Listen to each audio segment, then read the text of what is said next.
நீதிமன்றம் குற்றவாளிகளுக்கு தண்டனை கொடுப்பதை விட சாட்சிகளை பேஸ் பண்ணி தான் தீர்ப்புகளை வழங்குது. அப்போ சாட்சிகள் இவனுக்கு எதிராக பலமா காவல்துறை தரப்புல முன்வைக்கல. இது ஒரு காவல்துறையோட ஃபெயிலியர். இன்னொன்று, வழக்கறிஞர்கள் அரசு தரப்பு வழக்கறிஞர்கள் ஆழமான வாதங்களை முன்வைக்காம போயிருக்கலாம். இவங்க ரெக்கார்டு கொடுத்ததாலும் எவிடன்ஸ் பேஸ்டு தான். கோர்ட்டை பொறுத்தவரையிலும் எல்லாருமே இன்னைக்கு நினைச்சுட்டு இருக்காங்க, இந்த கேஸ் என்னாச்சு மேலோட்டமா பாக்குறாங்க.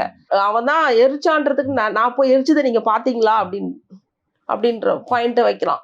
அவன் எரிச்சதுக்கான சோர்சஸ் இருக்கு, மோட்டிவ் இருக்கு. அப்ப சமன் எந்த கிடையாது, அதுவும் ப்ரூஃப் ஆயிருக்கு அப்படின்னு சொல்றான் சமன் டெஸ்ட்ல. அப்போ அந்த ஏரியால இருந்தது மட்டும் தான் நான் ஒரு சஸ்பெக்ட் தான், பட் நான் பண்ணதுக்கான ப்ரூஃப் வலுவான ப்ரூஃப் எதுவும் இல்லை. ஃபர்ஸ்ட் அவனை ஒத்துக்குனிய, நீ சைகையெல்லாம் பண்ணி காட்டினிய அப்படின்னா என்ன ஃபோர்ஸ் பண்ணாங்க. அப்போ காவல்துறை தரப்பு மிகப்பெரிய ஒரு மிஸ்டேக்கு, போலீஸோட மிஸ்டேக்னால தான் எல்லாரும் இன்னைக்கு சட்டத்தை திட்டின்னு உட்காந்து இருக்காங்க. சட்டங்களை நாம் குறை சொல்ல முடியாது. குற்றத்திற்கான தண்டனைகளை விட ஆதாரங்களுக்கான தண்டனைகளாக தான் இன்றைய நீதிமன்றங்கள் இருக்குது. நீதிமன்றங்கள் அப்படிதான் இயங்குது. The procedure.